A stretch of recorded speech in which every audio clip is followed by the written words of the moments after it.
हार्दिक स्वागत है राजस्थान परिषद के इस मीट द आइकॉन प्रोग्राम में।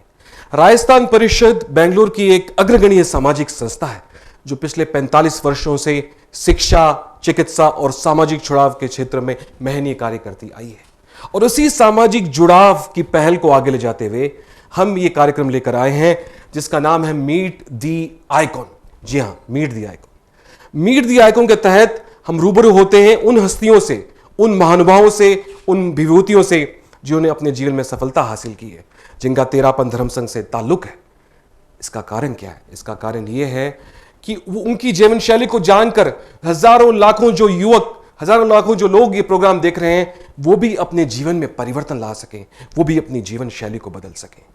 और आज इस कार्यक्रम के तहत मेरे साथ यहां पे मौजूद हैं श्री सुरेश जी खंडेलवाल जो कॉरपोरेटर हैं बॉम्बे से, श्री ध्रुव किशोर जी पाटिल, डॉक्टर सुशील जी अग्रवाल जो कि एक आई स्पेशलिस्ट भी हैं और कॉरपोरेटर भी हैं, और श्री हनुमानमल जी पारेख जो मेरा भेंडर तेरापंथी सभा से जुड़े हुए हैं, और उनके साथ हैं श्री पूनम चंद जी बरडिया।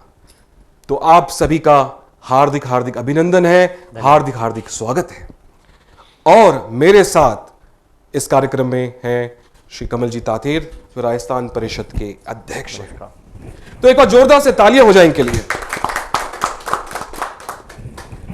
तो सबसे पहला प्रश्न जो मैं आप सभी से पूछना चाहूंगा यहां पे कि तेरापन धर्म संघ से जो आपका जुड़ाव है वो जुड़ाव कैसे हुआ?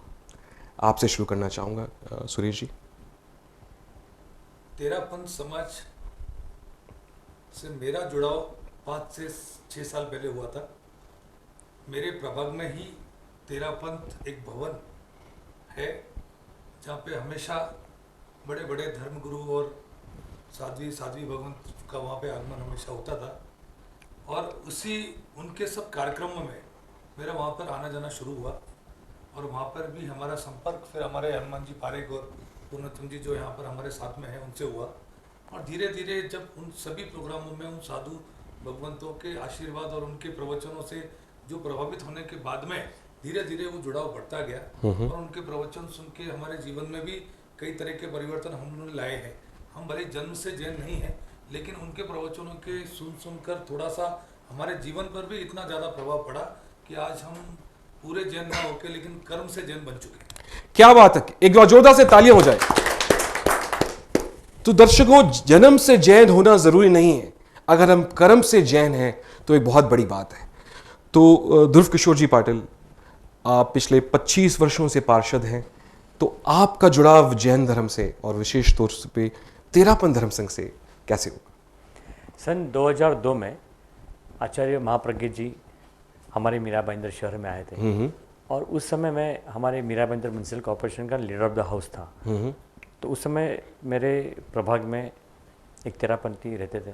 तो उन्होंने कहा कि हमारे आचार्य महाप्रज्ञ जी बहुत बड़े संत हैं, यहाँ पर आने वाले हैं शहर में, तो उसके लिए अच्छी सुचारू व्यवस्था होनी चाहिए, तो जरूर होगी।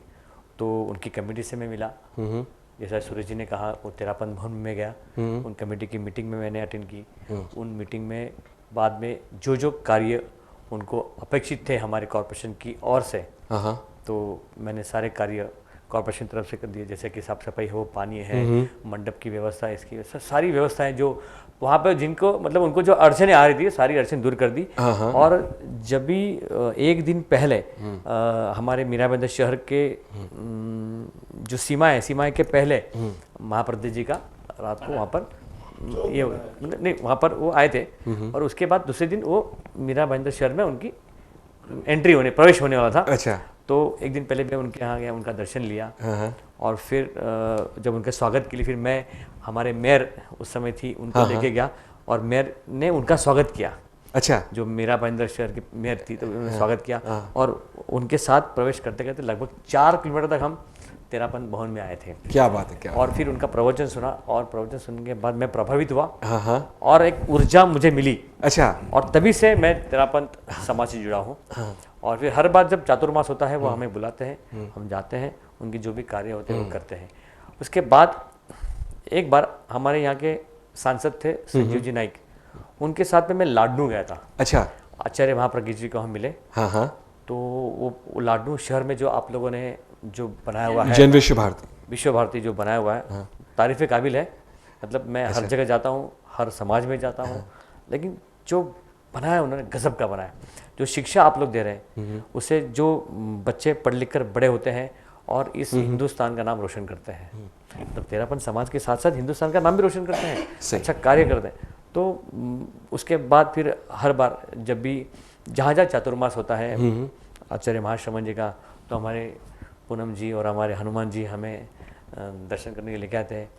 एक बार संजीव जी के साथ में हम लोग आचार्य महाश्रमण जी का दर्शन लेने के लिए बीकानेर गए थे। अच्छा।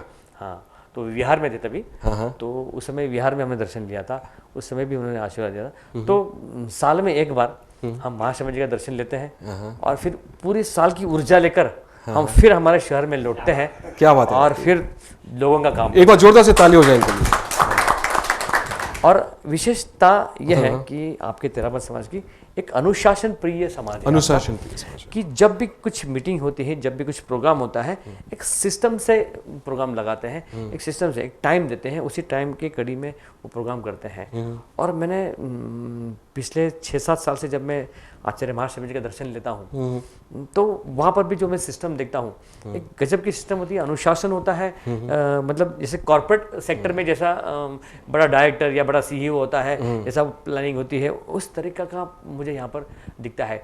मतलब पूरे हिंदुस्तान के साथ साथ जो वर्ल्ड में आपके तेरापंथी भाई सब है, और हर जगह आपका भवन है, और सब जगह आपकी कमेटियाँ है, और सारा कंट्रोलिंग जो करते हैं और एक की आचार्य करते हैं, और पूरा इसको संभालना, इट्स नॉट जोक। मतलब बहुत बड़ी इंडस्ट्री से भी ये बहुत बड़े पैमाने पे आप लोग मैनेजमेंट करते हैं। मतलब मैनेजमेंट गुरु के तौर पे मैं मतलब आचार्य महाश्रमण जी को मैं बोल सकता हूँ। लेकिन मतलब मैं मोटिवेशनल किताबें पढ़ता हूँ। अच्छा। डेल कार्नेगी, शिव खेड़ा, ऐसे बहुत सी किताबें मेरे पास है। तो जब मैं वो किताब पढ़ता हूँ तो मैं देखता हूँ किताब पढ़ने की जरूरत ही नहीं। अगर हम आचार्य महाश्रमण जी को देखते हैं तो बट नेचर हम मोटिवेट हो जाते हैं, और जो वो किताब पढ़ने के लिए हमें 2 दिन लग जाते हैं, हमें 2 मिनट में आचार्य महाश्रमण जी से हम मोटिवेट हो जाते हैं और उनसे बहुत कुछ सीखते हैं। तो मेरा सौभाग्य है कि हमें उनका दर्शन करने का लाभ मिलता है, और ये 2 बड़े मानवों से। क्या बात है। एक बार जोरदार से तालियां हो जाए इनके लिए। तो दर्शकों, जो एक विचारधारा होती है, और विशेष तौर पर जैन विचारधारा कह दें या तेरापंथ की विचारधारा कहते हैं, उस पर किसी एक संप्रदाय का अधिकार नहीं, संपूर्ण विश्व उससे बेनिफिट कर सकता है। यहां पे एक जीता जागता उदाहरण है। ये जन्म से जैन नहीं, लेकिन जैन विचारधारा ने इनको प्रभावित किया, और जो प्रोसेस एक्सीलेंस है, प्रोसेस मैनेजमेंट है, इन्होंने जैन विचारधारा विशेष तौर पर तेरापंथ धर्म संघ से इन्होंने जो ग्रहण किया वो इन्होंने अपने जीवन में लागू किया। जैसे कि आचार्य श्री तुलसी जी फरमाया करते थे, निज पर शासन फिर अनुशासन। तो मैं आपसे पूछना चाहूँगा सुशील जी कि आपका जैन धर्म से और तेरापंथ धर्म से जुड़ाव कब हुआ और कैसे हुआ? देखिए साहब, मीरा भाईंदर धर्म नगरी है। हाँ। वहाँ अलग अलग जैन संप्रदाय के लोग, देरावासी, स्थानकवासी, तेरापंथी, सारे लोग वहाँ पे। और 4 महीना जो चौमासे का टाइम रहता है, बहुत साध्वी जी महाराज, गुरुदेव जी वहाँ पे आके उनका चौमासा चलता है, और धर्ममय वातावरण वहाँ पे निर्माण। मतलब बाकी के समय भी जो दूसरे समाज है, वैष्णव समाज है, उनके भी कीर्तन, प्रवचन, ये कार्यक्रम। तो एक धर्म नगरी की पदवी एक मीरा भाईंदर को मिली कि साल भर वहाँ कुछ ना कुछ कार्यक्रम चलता है। अभी जहाँ भाईंदर वेस्ट में हम रहते हैं, वहाँ पे जैन समाज का प्रभाव ज़्यादा है, संख्या ज़्यादा है। हाँ। वहाँ पर मंदिर देरासर ज़्यादा है, मानने वाले लोग भी ज़्यादा है। तेरापंथी समाज से पिछले 2-3 वर्षों में मेरा संपर्क आया है, इन्हीं के संबंध में आया है। मेरी बच्ची और इनकी बच्ची खास फ्रेंड है, आदान प्रदान चलता है। मैं अग्रवाल हूँ, बोलचाली भी एकदम एक जैसी भाषा है आपकी और हमारी, ठीक है। तो वैसे मिलते हैं। और पिछले साल ही मुझे चेन्नई में जब भी चौमासा था, तभी आचार्य जी के दर्शन करने का मुझे अवसर मिला है, और वो बहुत ज़्यादा हम प्रभावित हुए। और इस वर्ष भी इन्होंने कहा तो हम मतलब ना नहीं कर पाए। अभी भी ऐसी चुनाव का कार्यक्रम है, कैसे आएंगे हमारे यहाँ पे, और हम पॉलिटिकल पार्टी से जुड़े हैं, पर फिर भी निमित्त हो गया, गुरुदेव का आदेश हो गया, तो एक वो निमित्त बन जाता है कि नहीं, सारे रास्ते निकल जाते हैं। तो आज भी बहुत अच्छे तरीके से दर्शन हुए हमको, और बहुत मन में एक समाधान और संतोष हमको मिला। भाईंदर में भी तेरापंथ समाज के विभिन्न कार्यक्रम चलते रहते हैं। तेरापंथ युवक परिषद, नवयुवक परिषद के भी कार्यक्रम चलते रहते हैं, और हम सब सक्रिय रूप से उसमें सहभागी रहते हैं। जैसा अभी हमारा तो ऐसा है, जैसा बाकी के सब लोगों विश्व हिंदू को। परिषद के सबसे जूनियर कार्यकर्ता हाँ। है। अच्छा, भाईंदर में। क्या बात है। और केशव सृष्टि एक संस्था है, हाँ हाँ उसको गौशाला और थोड़ी शिक्षण संस्था के सेक्रेटरी कितने सालों से मैं हाँ। गिन भी नहीं सकता हूँ। हाँ, हाँ। बहुत समाज सेवा आदमी है। वो अच्छी तो सेवा दे रहे हैं। ठीक है, अभी चलता है, उन्होंने उसी से अशोक भावना सिंह आती है को जुड़ने बनाया की। अच्छा, तो सब काम में अभी हम समझते इन्होंने भी हमको तेरापंथी तो बना ही दिया है। उनके जैसे फैमिली तो- निमंत्रण जाते हैं, हमको भी फैमिली निमंत्रण आता है, तो कहीं पे कोई ऐसा तो डिफरेंस नहीं रहता। तो उसके लिए सबसे पहले तो हम आप दोनों का साधुवाद बिल्कुल, देना बिल्कुल, चाहेंगे, हम भी इनको बहुत हनुमान मल जी बहुत आपका, धन्यवाद पुनमचंद जी देना आपका, कि आप निमित्त बने। आपने तेरापंथ धर्म संघ का जो प्रचार प्रसार है वो केवल अपने धर्म संघ तक सीमित नहीं रखा, उसको बाहर लेके गए। और देखिए आपकी वजह से आज ये 3 जो महान व्यक्ति यहाँ पे बैठे हैं, आप वो यहाँ पे आए दर्शन, और ये 3 किसी और 3 को बोलेंगे।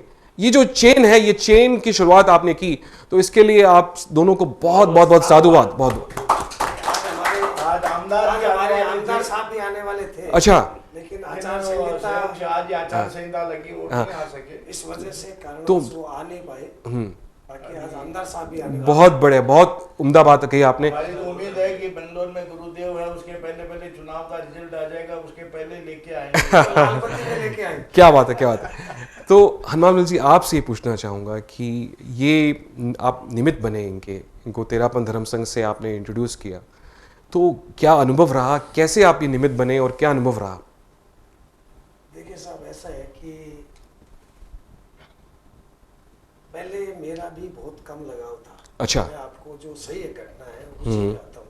हम्म आज के अगर 15 साल पहले जाऊँ मैं, हम्म तो इतनी कोई मेरे नहीं थी। हम्म हमारे यहाँ पे अणिमा श्री जी का चतुर्मास 2008। अच्छा। 2008 10 साल पहले। हम्म उस टाइम पे मैं इतना जुड़ गया हम्म कि मैं फिर अपने आप को कभी वंचित नहीं रखा हम्म और जुड़ता ही चला गया। अच्छा। उसके बाद इनके कार्यकाल में 4 चातुर्मास भी आए, भाईंदर को मिले। हाँ हाँ पहले 3 4 साल मिलते थे, फिर कंटिन्यू मिलने लगे अब चातुर्मास हमारे। अच्छा। और नगीना श्री जी का देवलोकवास भी इनके कार्यकाल में हुआ। हाँ। भव्य आप हुआ। सब सहभागी थे उसमें। सहभागी थे, पूरी व्यवस्था कराई वहाँ। 8,000 पब्लिक थी उसमें। हाँ हाँ नगीना शिव जी के देवालोकन में 8,000 पब्लिक। हम्म तो जैसे आपने बताया, रात को जब इतनी दूसरा बारिश चल थी। गया, हाँ। आपने जैसे बताया हाँ कि भाईंदर एक धर्म नगरी है, हाँ हाँ शायद मैं भूल नहीं करूं, अच्छा। तो मेरे ख्याल मीरा और भाईंदर में हाँ। 16,000 परिवार जैनों के हैं। अच्छा। शायद किसी वर्ल्ड में नहीं होंगे। हम्म 8 किलोमीटर के एरिया में हाँ, हाँ। वर्ल्ड में 16,000 परिवार वर्ल्ड में भी नहीं मिलेंगे आपको। कहीं नहीं मिलेंगे। स्थानक और शायद कितने जैन मंदिर है अपने यहाँ पे, बहुत 600-700 जैन मंदिर पक्के होंगे। अच्छा, क्या बात है, क्या बात 600 से 700 जैन मंदिर पक्के होंगे मेरा। और वहाँ पे सब संप्रदाय एक साथ मिलकर कार्य करते हैं? हाँ एकदम। हाँ आज कोई भी आचार्य का जब चतुर्मास होता है, हाँ हाँ उस टाइम पे जैसे हमारे चतुर्मास नहीं है, हाँ हाँ तो काफी हमारे भी जाते हैं, अच्छा। उनके भी अपने आते हैं। हाँ ऐसा कुछ भवन भी देते हैं। भवन भी देते हैं। हाँ जैसे अपने इस बार अभी चतुर्मास नगीना श्री जी का देवलोक हुआ। हाँ। नहीं, पद्म सागर जी का चातुर्मास था। हाँ हाँ वो पधारे थे। उनका प्रवचन पंडाल बड़ा था, हमको शोक सभा करनी थी। अच्छा। तो हमने पद्म सागर जी को बोले, कंडेलवाल जी और हम उसी दिन सिलवासा गए थे, पहले उनके दर्शन किए। उन्होंने तुरंत बोला इधर कर लो, पंडाल पड़ा है। पंडाल अच्छा। पड़े, आप यहाँ करो। फिर वो कोई कारणवश अपने सत्याजी महाराज उधर नहीं जा सकते, वो काट का था इसलिए। हाँ हाँ फिर वो मैंने पद्म सागर जी खुद पधारे खुद थे। पधारे अच्छा। थे अपने भवन में। तो यही पूछना चाहता हूँ कि क्या आप दोनों को बहुत एक खुशी की अनुभूति होती है जब नॉन तेरापंथी अपने धर्म संघ से जुड़ता है और कंट्रीब्यूशन करना स्टार्ट कर मेरे देता है? को ये बहुत अच्छा लगता है। अच्छा। और मेरा प्रयास भी रहता है, पहले 2 जुड़े थे, हाँ हाँ अभी ये मासे दूती से भी जुड़े। हाँ। अब मेरा प्रयास ये था, अच्छा। आमदार को भी साथ में लेके रहूं, हाँ, हाँ। ताकि एक बड़ा समूह बन जाए। अगर आमदार साथ में हो जाए बहुत तो बड़ी बात एक है। बहुत बड़ा समूह हो सकता है। हाँ, हाँ। तो आगे हो सकता है ये काफिला बढ़ता जाए। नहीं, इन्होंने तुलसी चौक भी बनाया थे, इन्होंने मिलके वहाँ हमारे मेरा अच्छा, वहाँ पर ये चौक बना हुआ है। वहाँ पर ये चौक भी बनाया है। वेस्ट में, हाँ, हाँ। और तुलसी चौक शिवार गार्डन के सामने सामने है। तुलसी आचार्य तुलसी तो एक प्रश्न, क्योंकि आप तीनों पार्षद हैं और आप भी 25 साल से पार्षद रहे हुए हैं, एक प्रश्न जो मेरे जहन में आ रहा है वही पूछना चाहूँगा कि हमारा एक उपक्रम है अनुवर्त। अनुवर्त जहाँ पे है प्रामाणिकता की बात की जाती है, जहाँ पे ट्रांसपेरेंसी की बात की जाती है, जहाँ पे ईमानदारी को महत्व दिया जाता है हर चीज़ में। तो पॉलिटिक्स जो एक फील्ड है, राजनीति, वो एक बहुत ही डिफ़िकल्ट फील्ड है। अगर हम अनुवर्त और राजनीति की बात करें तो कहीं ना कहीं वहाँ का उसका तालमेल कम देखने को मिलता है। तो उस पर आप अगर कुछ। मैं बोलना चाहता था लेकिन इतना मेरा वो संभाषण ज़्यादा हो गया तो उसको मैंने कंट्रोल कर लिया। हम सब अनुवर्ती है। अरे वाह, क्या बात है, हम सब अनुवर्ती है। एक बार जोरदार से ताली हो जाए इनके लिए। मैं कहना चाह रहा कि हम सब अनुवर्ती है। हाँ, हाँ। हम निर्व्यसनी है और अनुव्रत में आपके जो भी आचार संहिता है उस आचार संहिता का हम तीनों पालन करते क्या बात है, क्या बात है। हैं। सन 2012 में हाँ। आचार्य महाश्रमण जी का चातुर्मास जसोल में था, बराबर है? हाँ, बराबर है? मैं खंडेलवाल जी और हमारी महापौर हम जाके आए अच्छा, और उस समय जब हम खाना खा रहे थे तो वहाँ पे पंडाल में लिखा था, हाँ, जूठन नहीं छोड़ना है, आपकी जूठन से किसी का पेट भर सकता है। और उसी वक्त से सन 2012 से आज 2019 तक है, मैंने मेरी थाली में कभी जूठन नहीं छोड़ी। क्या बात है, क्या बात है। ये वहीं की सीख है।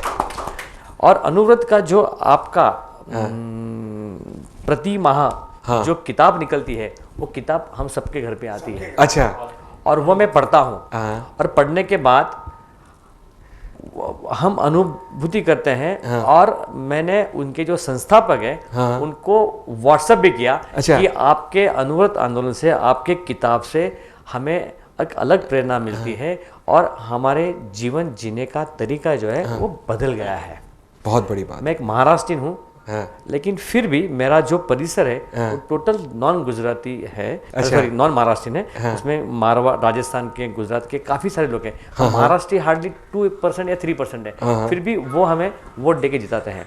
तो बट नेचर हमारा जो जीवन जीने का तरीका है वो बदल गया है, वो ड्यू टू ओनली अनुव्रत और आप सभी की जो जीवनचर्या है वो हमने बदल दिया है। सुरेश जी, आप कुछ कहना चाहेंगे? बिल्कुल, जैसा कि अभी हमारे पाटिल साहब ने बताया, हम सभी अनुव्रती हैं। अच्छा। और ये जो अनुव्रत के आपके जो नियम हैं, हम जब पढ़ते हैं और उसके सिद्धांतों पे, क्योंकि मुझे बताया गया था कि जैन कोई पर्टिकुलर धर्म नहीं है।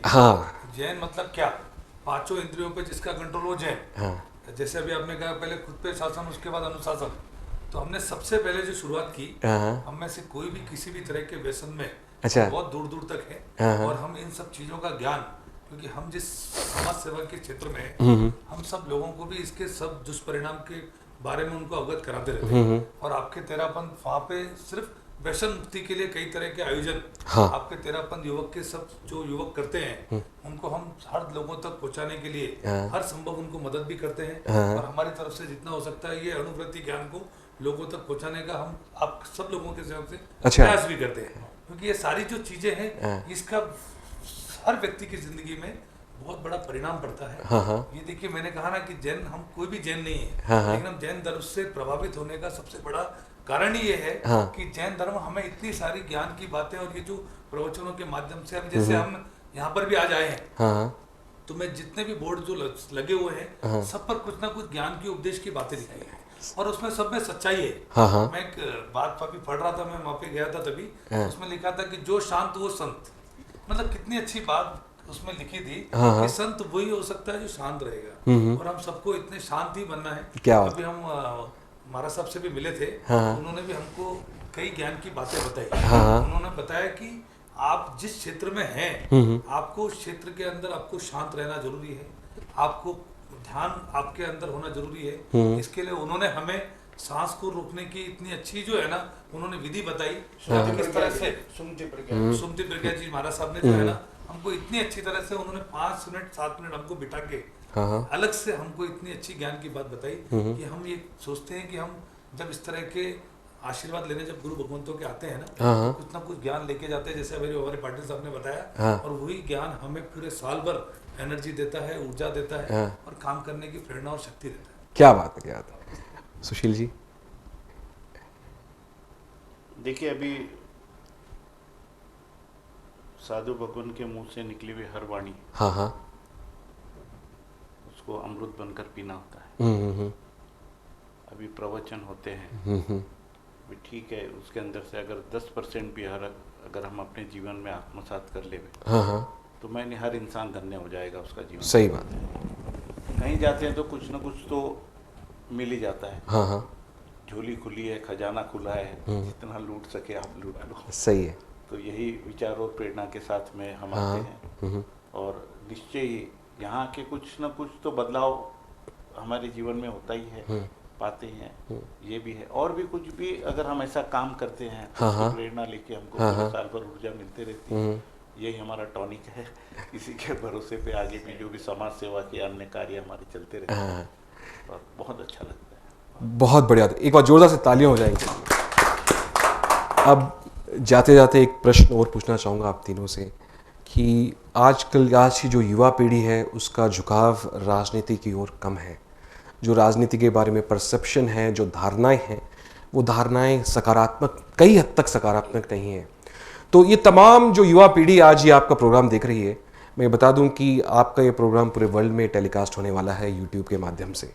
तो आप उस युवा पीढ़ी को क्या मैसेज देंगे कि कैसे जुड़ें वो राजनीति से, उनको कैसे प्रेरित करेंगे कि वो आगे आएँ और पार्षद बने, एमएलए बने, एमपी बने, या कुछ भी नहीं बने तो एक कार्यकर्ता, एक ज़मीनी कार्यकर्ता बने। तो उसके लिए मैं ये चाहूँगा कि आप तीनों सभी को एक मैसेज दें।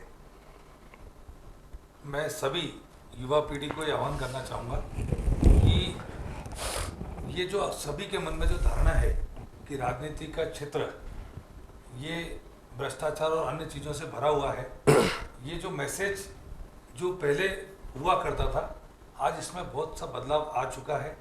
बहुत ही युवा पीढ़ी राजनीति के क्षेत्र में, समाज सेवा के क्षेत्र में आगे आ रही है, क्योंकि मैं ये समझता हूँ कि राजनीति समाज सेवा का एक बहुत ही बड़ा माध्यम है। यदि आपको समाज सेवा करनी है, दूसरों की सेवा और भलाई करनी है, तो उसके लिए राजनीति एक अच्छा माध्यम है। और आप सभी राजनीति में यदि अच्छे लोग आएंगे, युवा पीढ़ी यदि अच्छे और समझदार और अच्छे मार्ग से आएंगे, तो मुझे लगता है कि देश को आगे बढ़ाने के लिए ये भी बहुत ज़रूरी है। हमारी सारी जिम्मेदारियों के साथ साथ देश को आगे बढ़ाने के लिए अच्छे लोगों का राजनीति में आना भी ज़रूरी है। इसलिए मैं सभी युवा पीढ़ी से आह्वान करूंगा कि जो भी आना चाहे, समाज सेवा में जिसकी रुचि हो, वो ज़रूर से ज़रूर राजनीति में आए। आप ध्रुव जी। दोस्तों, हर एक के दिल में और दिमाग में राजनीति के बारे में गलतफहमी है। तालाब में जब हम उतरते हैं तब तालाब की गहराई हमें पता चलती है, तो दूर बैठने वालों को तालाब कितना गहरा पता चलता नहीं। वैसे आप दूर बैठे हो, जब तक आप राजनीति में आएंगे नहीं तब तक आपको पता नहीं चलेगा कि राजनीति कितनी अच्छी चीज़ है। राजनीति के जरिए आप लोगों का काम कर सकते हो।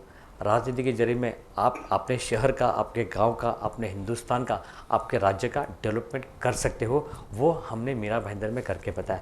मीरा भाईंदर छोटा सा कस्बा था, आज बहुत बड़ा कस्बा है। सारे गुजराती, राजस्थानी, हर समाज के लोग वहाँ पे रहते हैं, और वहाँ पे हमने राजनीति के माध्यम से बहुत सारे डेवलपमेंट करके बताया है। स्वामी विवेकानंद जी ने कहा था कि अगर समाज में अच्छे लोग अगर आगे नहीं आएंगे तो दुर्बल लोग आगे आएंगे, दुर्जन लोग आगे आएंगे, और दुर्जन अच्छे लोगों के ऊपर राज करेंगे और हावी होंगे। इसके लिए अच्छे लोगों को आगे आना जरूरी है। तो अगर आपको आपके गांव का, आपके शहर का, आपके राज्य का और हिंदुस्तान का अगर डेवलपमेंट करना है तो आपको आगे आना है। जैसे आज राजस्थान परिषद के माध्यम से मीट द आइकॉन रखा हुआ है ये प्रोग्राम। ये हमारे दोनों, हमारे राजस्थान के, हमारे मीरा भाईंदर के आइकॉन है।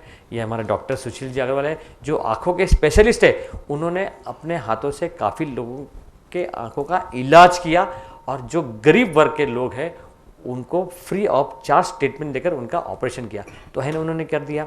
ये हमारे सुरेश जी खंडेलवाल हैं, इन्होंने भी अपने बलबूते पे एक अच्छा नाम मीरा भाईंदर शहर में कमाया। मीरा भाईंदर एक महाराष्ट्र में है, लेकिन उन्होंने आने के बाद भी एक कम समय के अंदर अपना राजनीतिक क्षेत्र में अच्छा नाम कमाया और उन्होंने अपने कार्यकाल में बहुत गरीबों की सेवा की और अपने प्रभाग को अच्छा एक मकाम में मीरा भाईंदर शहर में पहुंचाया है।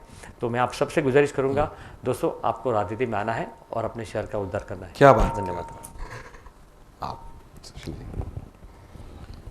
देखिए, राजनीति में पढ़े लिखे और यंग जनरेशन की बहुत ज़्यादा आवश्यकता है।